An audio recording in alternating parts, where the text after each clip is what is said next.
What's up guys, SkittleRampage here. So we just got first looks at a ton of new NYCC 2023 Funko Pop reveals. So let's check it out.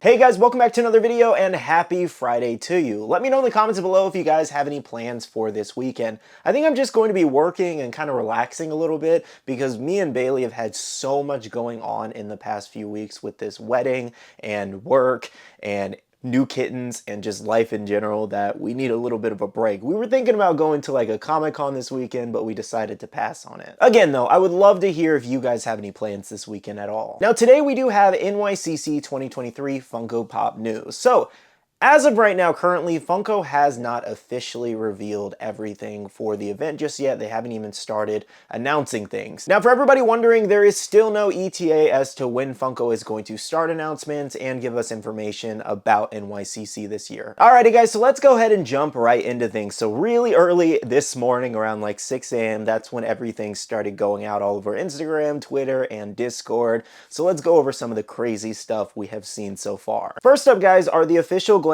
for the Looney Tunes and Harry Potter collab. We do have Lola Bunny, Porky Pig, and Sylvester the cat there. It does look like Bugs Bunny is missing, but we did actually see him on the back of one of the boxes, so we do know that it is in fact coming as well. Now next up for Marvel, we do have glam looks at the High Evolutionary, as well as the Goblin Queen, I think holding a baby? I think so. I don't know. When she's called Goblin Queen, she could really be holding anything, I feel like. But anyways, I don't know too much about that Marvel character, but I think she turned out pretty good. Now, we also have a couple things for the DC Universe, which does include Big Barda there. Looks like she's also metallic. Looks pretty good. As well as Harley Quinn winking there, where she does have her mallet, and she seems to be on rollerblades, I believe. Now, honestly, I wasn't too excited for another Harley Quinn pop, but I think this one turned out pretty good. Next, for Star Wars, you've already seen the one on the left, a lot of out-of-box and in-box images of the Darth Maul with cybernetic legs, as well as we do have the Star Trek character on the right there. I cannot pronounce his name very well, so that's why I didn't attempt it. Now, we also have looks at the Toxic Avenger there. That one does actually glow in the dark, as well as we do have looks at No Heart holding the book. For Indiana Jones fans, we have looks at Indiana Jones surrounded by snakes holding fire, as well as we do have Spangler's Spirit on the right there. Moving along, a couple horror and kind of Halloween themed pops. We do have the Key Demon from Insidious. That one's definitely a little creepy looking. That would be a cool kind of glow, I feel like, but yeah, definitely interesting there. And on the right there, we do have a look at Garfield with the Cauldron. I won't lie, I do kind of like that Garfield pop for some reason, but I absolutely do not need it for the collection. Next up, we do have looks at the two mascot pops for this year, Polly Pigeon and the Pizza Rat here. Now, I'm not exactly sure what's going on with these designs, but they make these characters every single year because usually they have some kind of mascot at the event. So if there's like a significance to these specific color schemes, please let me know in the comments. Otherwise, I guess they look kind of cool. Moving along, we have several new Funko sodas here. We have the Lost Boys. We also have Skeleton Stitch, Momo from My Hero Academia. We do have Willy Wonka and Lord Zed from Power Rangers. At the moment, we don't know what their chases look like or what the piece counts are going to look like. And I do believe that Willy Wonka, by the way, is a 3-liter soda, just so you know. Now, we also had new things for Nightmare Before Christmas and Dungeons & Dragons. So we do have Sandy Claus there with some candy in the beard, as well as the Owl Bear from Dungeons & Dragons. I do kind of like that Owl Bear. Next, for McDonald's, we do have a new Nugget exclusive of the Nugget cosplaying as Frankenstein, holding some of the Halloween pails. And on the right there, we do have a glam look at Ray from the TMNT Mayhem movie. And that one we've actually already seen in-person looks at the other day, I think, actually. Now, the last few reveals we do have are our anime reveals, and I wanted to save the best for last, at least in my opinion, the best and my favorites. So first up, One Piece, Luffy and his bounty poster. Check this out, guys. Oh, I'm so happy this ended up coming. So this is his 1.5 billion berry bounty, and definitely matches the poster pretty decently, outside of it missing the smile. I feel like the eyes wouldn't look as weird if it had his signature smile and teeth. I feel like Funko's just allergic to his smile. I don't know why. We have so many One Piece characters smiling, which include like Buggy, Big Mom. There was one more. Even Brook is smiling, you know? There's a bunch of characters in One Piece, in the One Piece collection smiling, and then we don't have the main one that smiles like the brightest. And it's like, if that Joy Boy pop that's rumored and kind of like leaked to be coming next year doesn't have a smile, I'm gonna be like, what in the world? Anyways, though, above all else, I think it turned out pretty great, and I'm sure it's going to sell out either way. And I was hearing some rumors that this one might be a Funko Shop exclusive. Now, next up for Bleach fans, we do have a brand new Ichigo here. Now, this one I was not expecting, I won't lie. So it does look to be regular Ichigo, just kind of like in an attack stance.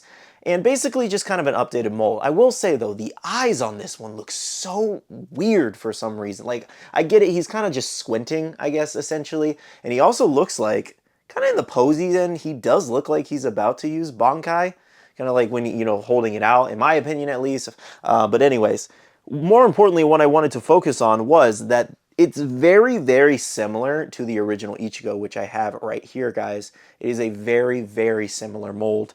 Basically, just that one in an attack stance and like updated to the current designs of Funko. And I am a little bummed about that. I'm not gonna lie. I definitely think they could have done a bunch of other characters or a really cool new style for Ichigo, but they went with like a very basic look here. Again, I still like it. I think it's nice, and I do want to pick it up and kind of compare this new one to this one that released.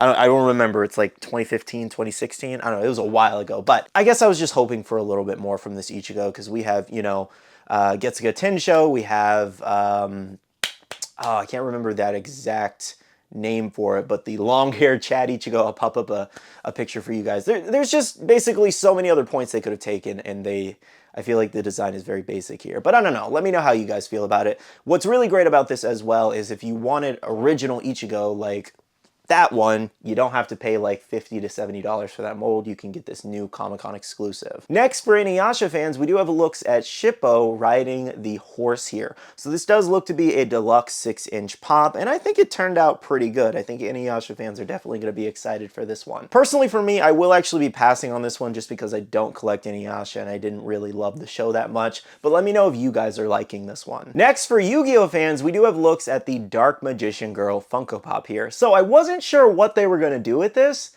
but the design actually looks really great. So check this out. She does actually have hearts going all around her in a circle, and then on a base stand on the bottom there, and then she does have one leg kind of kicking up. Unfortunately, I don't have the other pop to kind of show you guys in person here, but here's a side-by-side comparison of the old one and this new NYCC exclusive. I'm actually really happy with how this turned out. And at the same time, while it's not crazy different from the original one, at least there's some nice added elements here. Now, lastly here, guys, are some glam looks at the Demon Slayer 2-pack of Makomo and Sabito here, basically just to give you some closer looks here, and I think the molds turned out really great. I'm still really glad that I did not buy those commons and stuck with my gut instinct that, hey, those are most likely showing up at NYCC. Now, personally for me, these are the 4 exclusives that I would like to pick up so far. I think I'm going to skip out on the Marvel and DC this year, nothing I crazy want, but definitely Luffy, definitely the Ichigo, just to kind of check it out side by side. I do also have a lot of Ichigos. I'm really waiting for the next wave next year for all the Bleach Pops. I think it's going to be fantastic.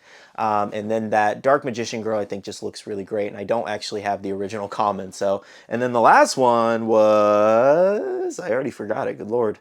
Oh, the Demon Slayer 2-pack, because I don't have the commons. Outside of those 4 things so far, unless Funko's announces something really crazy, we're just gonna have to wait and see. At the moment, outside of those 4 pops, I don't think I need anything else from this event. But of course, I want most of the hardest things to get at NYCC this year so far. And unfortunately, me and Bailey missed out on the queue yesterday to try to get a slot in the booth. So here's hoping that I win the drawing on the Funko website. I think I got like 35 entries with some points I had, so that would be really cool if I do win that, because I would like a couple of these exclusives this year. Otherwise, I'm just going to do my shopping online, or if I can manage to find a way into the Funko booth somehow, we'll see what happens. Alright guys, so that's everything for today's video. Thank you so much for watching. If you guys did enjoy this video, make sure to hit that like button down below, as well as comment down below, out of everything we just showed off, what are you most excited about? Now again, just to reiterate it one more time for those wondering, we do not have any announcement details just yet. We don't know where everything is shared to just yet. Once I get all that information, I will make a full guide for you guys, so do not worry. Now I'm gonna go ahead and end off the video here by saying a big shout out to all the awesome Patreon supporters of the channel. You guys rock for supporting myself and the channel. If you guys want to check out the Patreon, the link is down below. We have a Patreon-only Discord where we share a lot of information, news, restocks, updates, links, and more. And lastly, make sure to be following me on all my social medias at SkittleRampage over on Twitter, TikTok, Instagram, and my Facebook page so you can stay up to date. All right, love you guys. See you guys in the next one. See you guys later. Bye.